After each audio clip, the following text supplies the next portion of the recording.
Why is climate resilience so unequal? As the impacts of climate change intensify, so do questions of fairness and survival. Who gets to adapt and who is left exposed? Climate resilience, the ability to prepare for, absorb, and recover from climate shocks, is not just a technical issue. It's a matter of governance, geography, and justice. And for millions of young people around the world, especially in low income and climate vulnerable regions, those inequities are deeply personal. Uneven exposure, unequal protection. Countries like Finland, Switzerland, and the Netherlands are well equipped to handle climate stress. They benefit from decades of investment in infrastructure, early warning systems, and policy planning. The Netherlands, for instance, has fortified its low-lying coastlines with advanced levee systems and adaptive zoning, allowing it to live safely below sea level. These long-term investments are the product of both wealth and political stability. But in many countries in the global south, climate resilience remains a luxury. In sub-Saharan Africa and Southeast Asia, exposure to drought, flooding, and crop failure is growing, yet the ability to adapt remains constrained by poverty, weak governance, and underfunded institutions. For small island nations like Tuvalu and Kiribati, sea level rise is already rendering land uninhabitable, with few viable options for relocation. These geographic realities are not evenly matched by financial resources or access to protective infrastructure. The result, a global climate divide where some nations build seawalls and others brace for disaster. The youth resilience gap. Young people are often hailed as the face of climate activism, but they are also among the most affected by inadequate climate resilience, particularly in low-resource settings. A 2025 study published in The Lancet Planetary Health surveyed 1,200 adolescents in Bangladesh, comparing youth in Dhaka, a low-flood risk city, and Barisal, a high-flood risk region. The findings were stark. Adolescents in Barisal had nearly double the odds of anxiety and more than triple the odds of depression compared to their peers in Dhaka. Their distress wasn't just emotional, it affected their future planning.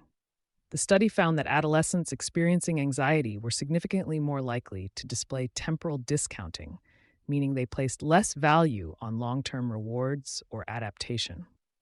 When life becomes an exercise in daily survival, planning for the future feels irrelevant. I used to want to become a teacher myself, but now I believe I will need to get married immediately after school because my father keeps losing his job during the floods, said a teenage girl in Barisal. The study also found that nearly all adolescents in Barisal, 98%, reported that their feelings about climate change negatively affected their daily life. And 97% feared for their family's security in the face of future floods. By contrast, youth in Dhaka viewed climate change as a distant or manageable concern. Their experience illustrates how geography and socioeconomic status shape not just exposure to climate risks, but also mental health, educational goals, and decision-making trajectories. Structural forces behind the divide. Disparities in climate resilience don't occur by chance. They reflect systemic issues. Geography determines exposure. Low-lying and coastal areas face more intense flooding, while arid regions contend with drought and food insecurity. Wealth shapes response capacity. Higher-income nations can invest in resilient infrastructure, while poorer nations often rely on international aid. Governance influences adaptation. Countries like Rwanda and Costa Rica, despite limited resources, have implemented strong national adaptation strategies through policy reforms and community-based approaches. In many cases, even where risk is high, resilience depends more on institutional strength than GDP. For example, Vietnam's Mekong Delta, one of the most threatened regions globally, has employed both engineered solutions and nature-based adaptations like mangrove restoration to slow salinization and preserve food systems.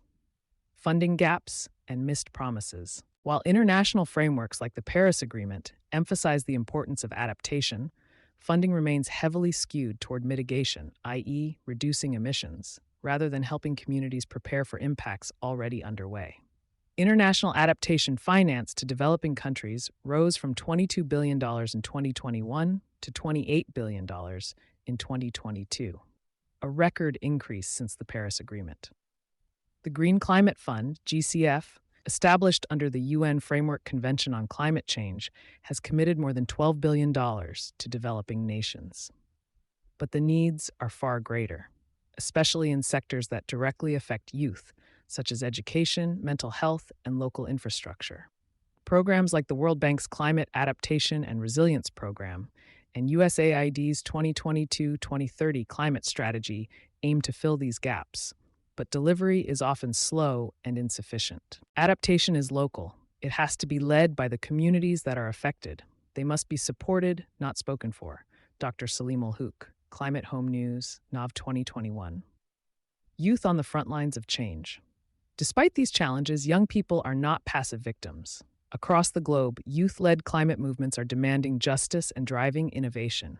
In Uganda, Fridays for Future leader Vanessa Nakate has pushed for greater adaptation funding for African countries, often excluded from high-level climate talks. In the Philippines, youth groups are leading community-based disaster preparedness drills in flood-prone regions. In India and Bangladesh, students are piloting solar-powered water filters and flood-proof school buildings. These actions demonstrate that resilience is not just a top-down effort. It must be local, youth-driven, and inclusive of the realities faced by those on the front lines. Resilience as a right? Climate resilience is not a level playing field. For the world's youth, the ability to adapt to climate change depends less on determination than on structural support, and far too many are being left behind. From engineered seawalls to grassroots climate education, the tools for adaptation exist.